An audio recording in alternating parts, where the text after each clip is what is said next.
Welcome back. It doesn't matter what your age is, it's never too late to have a great smile. And today's Art of Dentistry, Dr. Robin Rutherford, is here to show us a recent client he worked on and not only fixed her teeth, but made changes to her entire mouth. Dr. Rutherford, thank you so much for being with us today. I always enjoy it.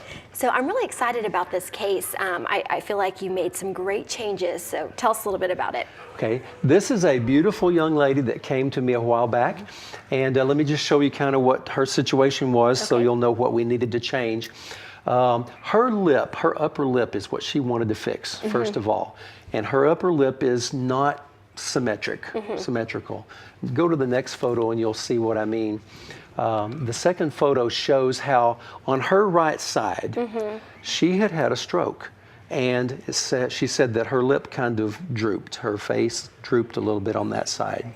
And so wondered if I could actually lift that back up a bit. Okay. Now on her left side, she actually had too much lip. It doesn't really show as well on this photo, but it's like the left side of her lip kind of drooped down lower, and there was sort of an extra flab or something that we needed to tuck up. Okay. And so what it was in her mind was fixing her lip. Okay. Now the next photo shows her teeth, and she also had some teeth things.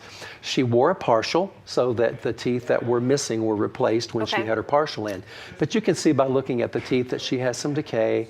So her front tooth has several just obvious little cracks in it, things like that that needed some fixing. So she wanted to get rid of the partial, and so we said, well, let's do permanent, real, crown and bridge instead of a removable partial. People hate partials. Nobody loves their partial. Right. Once people have a partial, it's like they paid money for that thing, but it's like sometimes it's at home in the drawer somewhere, and if they wear it, it's because they kind of have to or something. But something that's permanent, that's not removable, is really so much prettier and better. Okay, and so what did you do to improve her smile? Okay, first of all, the thing about the lips. This is her lip after we worked on it, trying to make it more level and symmetrical. I actually did a little plastic surgery, you might say, which brings me to a topic. Dentists are doctors. Dentistry developed separate from physicians, from medicine through the years.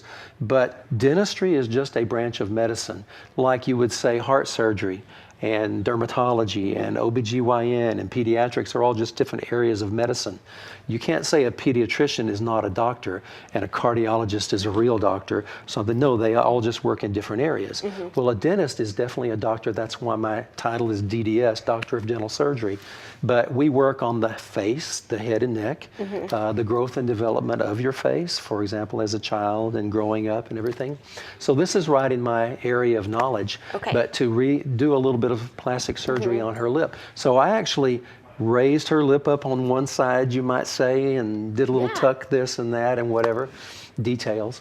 But anyway, we were able to make it look really pretty and straight and symmetrical. And this photo shows with her pretty new, whiter crown and bridge on the top. Now, she hasn't done anything on the lower, and I'll show you the after photo here now, and she still hasn't to this date done anything on the lowers, and I think that we should do some bleaching. But how much prettier, and I think proud of herself and self-esteem, She looks and great. This beautiful lady is 88. Wow. And it is not too old, it is not ever too late. No matter how old you are, or I am, we all still want to look nice. And feel like we could and we should. So that's something that I think would be an encouragement to anybody at any age. Do you get a lot of older people who come in who finally just want to, or you feel like they feel like it's too late? We see all ages, but it's when you're 40, 45, 50, and you've had your teeth, you've had your smile for a while, and your teeth maybe are chipped or they're a little darker than they used to be when you were 22, and you start realizing that you wonder what could be done to look more youthful and healthier, all right? And that's where things like a new smile, and make your teeth more beautiful than they ever were, So yeah, that's something that we can do and that we do all the time. It was a real honor to work with her. I asked her if she wanted to come on the TV with me here today, and she said, no, I don't think I can do that. Oh, well, I would love to have had her sitting here beside me, but she's a very sweet lady and just a delight to work with. Well, Dr. Rutherford, thank you so much for being with us today. Always enjoy it.